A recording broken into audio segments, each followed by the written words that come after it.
రాజశేఖర్ గారి దగ్గరికి వెళ్దాం. రాజశేఖర్ గారు అంటే ఇప్పుడు అంటే ఆల్రెడీ ఏ మెథడాలజీలో చేశారు మీరు ఆ నెంబర్స్ ఇవ్వడానికి, అంటే మీరు ఆ నెంబర్స్ అరైవ్ అవ్వడానికి జరిగిన కసరత్తు గురించి ఒకసారి మీరు చెప్పండి. ఎన్ని శాంపిల్స్ తీసుకున్నారు, మీరు ఎలా చేశారు దాని మీద? అందరికీ good evening. S Rajasekhar, good evening. Sir, అయితే మేము ఫస్ట్ తెలంగాణలో 2023లో స్టార్ట్ చేసామండి సీనెక్స్ట్ అనే సంస్థని.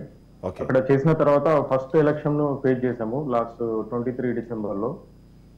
అక్కడ వచ్చేసి మేము సర్వే చేసిన తర్వాత 69 సీట్లు కాంగ్రెస్ పార్టీకి ఇవ్వడం జరిగింది ఆ రోజు.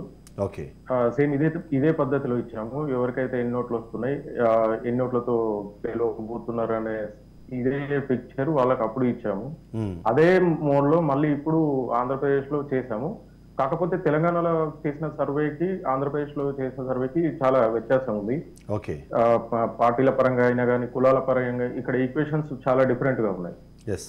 ఆంధ్రప్రదేశ్ లో మేము వచ్చేసి మిక్స్డ్ మోడ్ డిజైన్ ప్లస్ మా సొంత ఫార్ములా ఒకటి యూజ్ చేసి ఇక్కడ సర్వే చేయడం జరిగింది. మొత్తం 1500 శాంపిల్స్ మేము కలెక్ట్ చేసాము ఈ కాన్స్టిట్యున్సీ నుంచి. మాకేంటంటే మా ప్లస్ పాయింట్ ఏంటంటే మాకు కీప్ అనేది 500+ ఉందండి. అంటే సీనెక్స్ట్ అనే కాకుండా మాకు సొంత ఒక సంస్థ ఉంది. సంస్థ ద్వారా మాకు 500+ ఎంప్లాయీస్ ఉన్నారు కాబట్టి వాళ్ళందరికీ బాధ్యతలు ఈసారి ఈ సమ్మర్ లో మొత్తం ఒక 3 months ఇక్కడే ప్రతి నియోజకవర్గంలో వాళ్ళందరినీ డేటా కలెక్ట్ చేయడానికి ట్రైనింగ్ ఇచ్చి మరీ వాళ్ళని పెట్టుకోవడం జరిగింది.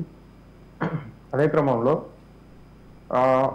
ఇక్కడ వైసీపీకి వచ్చేసి 121 స్థానాలు మేము బిఫోర్ ఎలక్షన్ కి పోస్ట్ పోల్ అయిన తర్వాత కూడా అదే సీట్స్ చెప్పాము. 121 సీట్లు వారికి వస్తాయి, కూటమికి 54 సీట్లు వస్తాయని చెప్పాము సీట్ల వైజ్. ఓకే, అయితే మీరు 50.8% మీరు ఓవరాల్గా వైసీపీకి, 43.7% టీడీపీకి ఇచ్చారు. అవునండి. ఓకే, సో అంటే ఏం ఎలిమెంట్స్ అక్కడ పనిచేశారు? ఎందుకంటే ఇప్పుడు చాలామంది యాంటీ ఇన్కంబెన్సీ గురించి డిస్కస్ చేస్తున్నారు.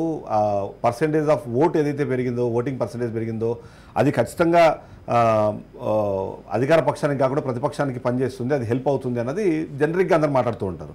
అది జరిగిన తర్వాత కూడా మీరు 50.8% ఎలా ఇచ్చారు? లాస్ట్ టైం కన్నా ఆల్మోస్ట్ 1% మీరు ఎక్సెస్కి ఇచ్చినట్టు అనిపిస్తుంది. అవునండి, అంటే ఈసారి మహిళలు ప్రతి మిడిల్ క్లాస్ అండి బీపీఎల్ ఫ్యామిలీకి సంబంధించిన మహిళలందరూ కూడా వన్ సైడెడ్ గా వైసీపీకి సపోర్ట్ చేశారు.